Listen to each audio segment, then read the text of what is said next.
태안에서 초속 29.4m의 강풍이 불면서 피해가 속출했습니다.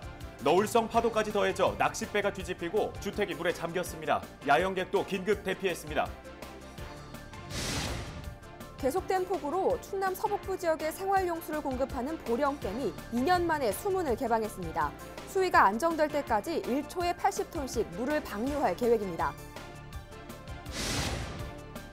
충남도가 급식 위생을 위반한 유치원과 어린이집 4곳을 적발했습니다. 음식 보관 규정 등을 지키지 않은 것으로 나타났습니다. KTX 공주역에서 코로나19 확진자가 발생할 경우 전국 65개 시군구로 확산될 수 있다는 충남연구원의 분석이 나왔습니다. 이용자가 전국에 걸쳐 있는 만큼 방역을 강화해야 한다고 지적했습니다.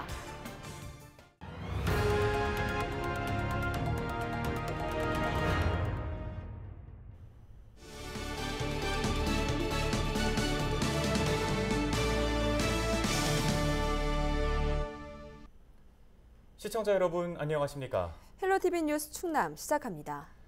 충남 곳곳이 물난리를 겪고 있는 가운데 태안에서는 돌풍 피해가 잇따랐습니다. 초속 29m의 강한 바람에 파도가 밀려오면서 낚싯배가 뒤집히고 야영객이 긴급 대피했습니다. 한범호 기자입니다.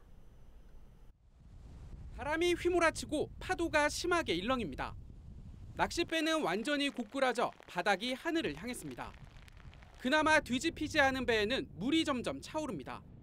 급한 대로 양동이로 퍼내보지만 역부족입니다. 태안 지역 항포구에 돌풍이 불면서 선박 25척이 파손되거나 고장났습니다. 피해를 키운 건 바람이었습니다. 태풍 하구핏의 영향으로 이날 태안 안도의 최대 풍속은 초속 29.4m로 관측됐습니다. 가로수가 뽑히거나 집이 무너질 수 있을 정도의 태풍급 강풍입니다. 바람이 많이 와요. 새벽이 바람이 막 겁나 많이 불었어요.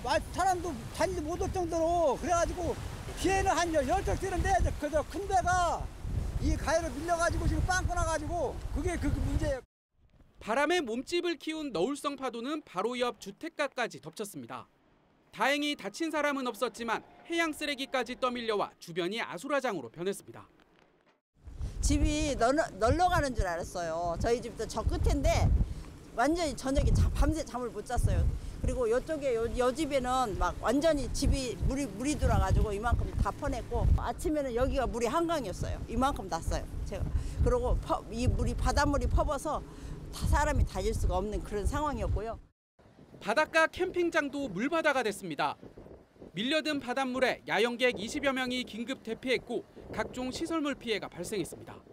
차가 한 5대 정도 침수가 됐고 그 번영의 사무실하고 편의점 이런 것들 좀 다 그 침수가 된 상황이고요. 그 방파제 그 후면으로 다 유실이 돼서 그래가지고 좀 그 피해가 좀 발생이 됐고 도로가 끊기고 그렇게 됐어요. 태안군은 강풍 피해 신고가 들어온 44건에 대해 현장 조사를 실시하고 응급복구에 나섰습니다. 헬로티비 뉴스 한보호입니다.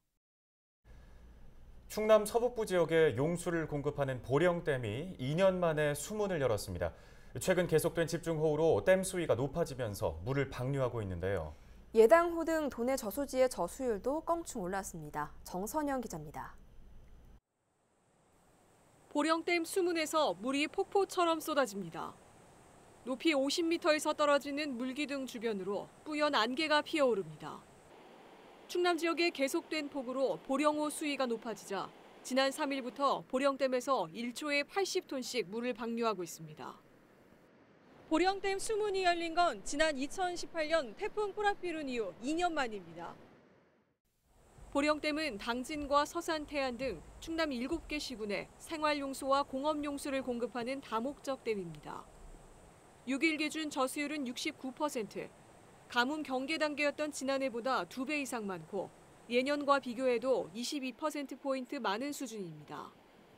한국수자원공사는 보령댐의 경우 제한 수위를 두지 않지만 최근 폭우로 유입량이 많아진 데다 비가 더 올 것으로 보여 방류를 결정했다고 설명했습니다.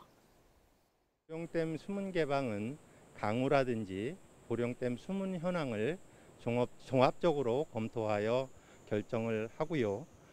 이번에 최근 집중호우로 인하여 8월 3일부터 수문을 개방하게 되었습니다. 보령 웅천천을 통해서 부사호 방류제를 통해서 서해로 방류되게 됩니다. 현재 충남 주요 저수지의 저수율은 평균 87%를 보이고 있습니다. 예년보다 21%포인트 높은 수준입니다. 홍수 수위인 4m에 육박했던 예산 예당호의 경우 지난 3일 수문을 열고 초당 500톤의 물을 내보낸 뒤 현재는 안정 수위를 되찾았습니다. 충남도는 앞으로 강수 상황을 고려해 저수량을 조절하겠다는 방침입니다. 댐과 저수지 수문을 열 경우 하류 지역 주민들은 피해 없도록 주의해달라고 당부했습니다. 헬로티비 뉴스 정선영입니다. 요즘 휴가철이라 계곡 놀러 간 분들 많으실 텐데요. 계곡은 집중호우에 영향을 받는 지형이라서 급류에 휩쓸리거나 고립되는 사고가 빈번하게 일어납니다. 위험한 만큼 야영객들은 각별히 주의하셔야겠습니다. 장진철 기자의 보도입니다. 최근 국지성 호우 빈도가 늘어나면서 각별한 주의가 요구되고 있습니다. 평소에는 이처럼 얕은 계곡물이지만 비가 내리기 시작하면 물은 순식간에 불어납니다. 특히 본인이 있는 곳에 비가 내리지 않는다 해도 상류에서 비가 내리면 하류의 물은 순식간에 불어나게 됩니다. 산 정상 등 상류에 소나기가 내리면 산 능성이 등 높은 곳으로 대피해야 하고 순식간에 불어난 물은 물살이 거셀 수 있어 무리하게 건너는 건 매우 위험합니다. 쉬지 않고 비가 1시간 이상 내리고 있다면 이미 계곡에는 엄청난 물이 불어 있어 평소에 쉽게 건너던 계곡은 더 이상 계곡이 아니라고 판단해야 무리하게 계곡 하천을 건너면 안 되겠습니다. 또 텐트 안으로 물이 들어오면 물건을 챙기려고 하지 말고 즉시 자리를 떠야 합니다. 야영을 할 경우 라디오나 스마트폰을 통해 기상 정보를 수시로 확인하는 것도 도움이 됩니다. 태풍 등 자연재해가 예보된 기간에는 입산과 등산을 자제하는 것이 사고를 막을 수 있는 길입니다. 헬로티비 뉴스 장진철입니다. 집중호우로 물이 불어나면서 주요 하천변을 통제하는 지역이 늘었습니다. 그런데 저희 취재진이 취재를 해보니 일부 시민들이 출입 제한선 안에 들어가 운동이나 산책을 하는 경우가 있었는데요. 급류에 휩쓸리는 등 위험이 높은 만큼 장마철 하천변에 절대 출입을 해서는 안 됩니다. 신다혜 기자가 취재했습니다. 자전거 도로와 산책로가 물에 잠겼습니다. 장대비로 하천의 수위가 높아지면서 넘친 겁니다. 해당 하천의 출입은 통제된 상황. 하지만 시민들이 출입 금지선 안으로 들어가 산책을 할 뿐 아니라 자전거도 탑니다. 또 다른 하천변. 비가 퍼붓는데도 우산을 쓰며 걷는가 하면 심지어 하천 가까이에 앉아 구경까지 합니다. 와서 여기 가지 말라고 그렇게 막는데도 말 안 듣는 사람 안 들어. 그냥 무조건 가. 평소 7.7m였던 하천의 수위는 당일 새벽 2m 이상 올랐습니다. 교통 통제 수위보다 1m 이상 상승한 것. 해당 지자체는 진출입로를 통제하고 출입하지 말아달라는 안내 방송도 수시로 내보내고 있습니다. 급류 지역으로서 수위가 짧은 시간에 급격히 상승하게 되거든요. 그러다 보니까 하천에 고립사고나 인명 피해가 발생할 수가 있어요. 전문가들은 비가 잠시 그쳤더라도 하천변에 가까이 가서는 안 된다고 조언합니다. 지금 거기는 비가 안 오지만 이 빗물은 다른 곳에서 흘러오는 거잖아요. 그럼 갑작스럽게 강물이 좀 불어서 금방 사람이 휩쓸리게 되거나 또는 참 집안이 무너져가지고 뚝 같은 것이 무너져가지고 내가 서 있는 곳이 갑자기 무너져 내려서 내가 물로 빠질 수가 있다는 얘기죠. 지난 1일 서울의 한 하천에서는 산책하던 80대 남성이 목숨을 잃었습니다. 사고 당일 시간당 52mm의 집중호우가 내렸습니다. 급류에 휩쓸리는 등 사고의 위험이 높은 만큼 장마철 하천변 산책은 자제해야 합니다. 헬로티비 뉴스 심다혜입니다.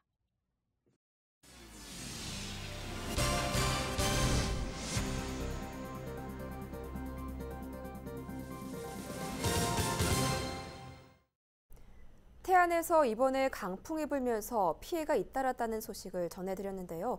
강풍이 불 때 어떻게 해야 하는지 행동 요령 살펴봅니다.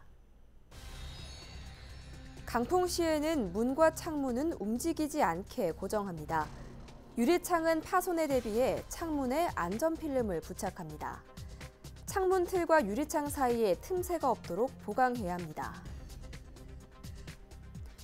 옥외 설치물은 흔들리지 않게 고정하고 비닐하우스는 사전에 보강하는 등 시설물을 정리하는 것이 좋습니다. 누전이나 감전 사고가 발생하지 않도록 전선은 사전에 점검하시기 바랍니다. 지금까지 강풍 발생 시 국민 행동 요령 알려드렸습니다.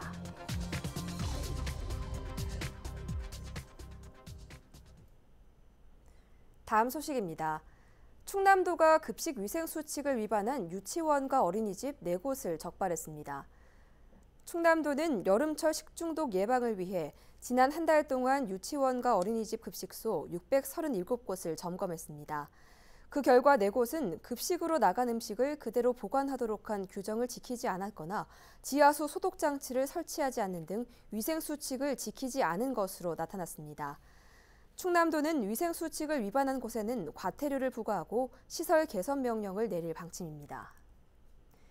KTX 공주역에서 코로나19 확진자가 발생할 경우 전국 65개 시군구로 확산될 수 있다는 분석이 나왔습니다.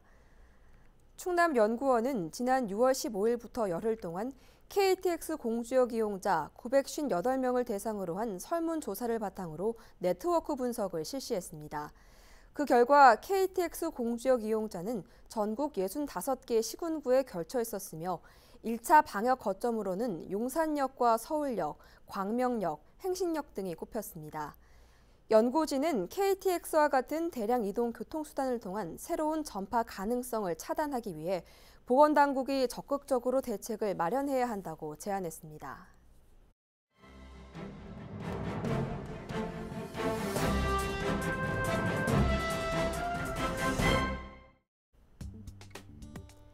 신문브리핑 굿모닝 충청 기사입니다.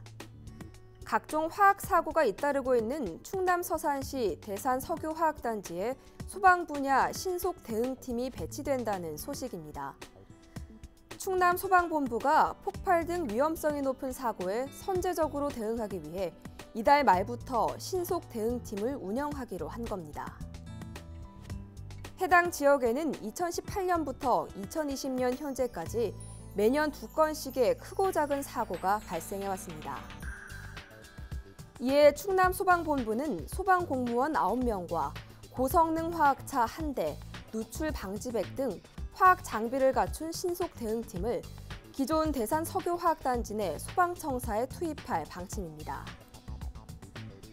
특히 신속 대응팀이 가동될 경우 기존 대산 119 안전센터에서 현장까지 걸리는 시간보다 최대 10분가량 단축될 것으로 보여 신속한 대응이 가능해질 것으로 기대되고 있습니다.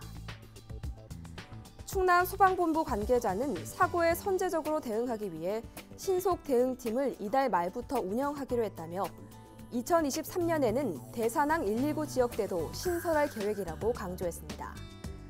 지금까지 신문 브리핑이었습니다.